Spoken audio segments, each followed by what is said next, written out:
Hello everyone, welcome to Virakti Education. So most people solve this question like 9 minus 1 is equal to 8. Then again 9 minus 1 is equal to 8.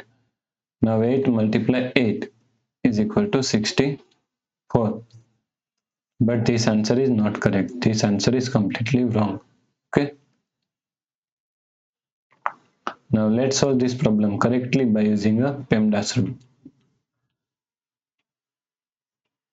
Okay. PEMDAS. PEMDAS.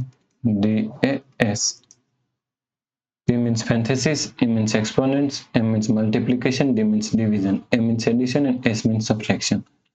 First priority is parenthesis, then second priority is exponents, then third priority is multiplication and division, and fourth and last priority is addition and subtraction. Here multiplication and division both have same priority, so we have to solve it from left to right, and also addition and subtraction both have equal priority, so we have to solve it from left to right. Okay. So in this question, first we have to solve this parenthesis. Okay.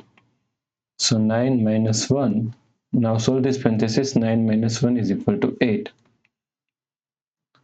So now here is subtraction and here is multiplication. First priority is multiplication, then we have to solve subtraction. Okay. So 9 minus, now 1 multiply 8 is equal to 8. So 9 minus 8 is equal to 1. Okay. So the correct answer is 1. If you like this problem, please like, share and subscribe Virakti Education YouTube channel, and do not forget to comment your answer. Thanks for watching this video.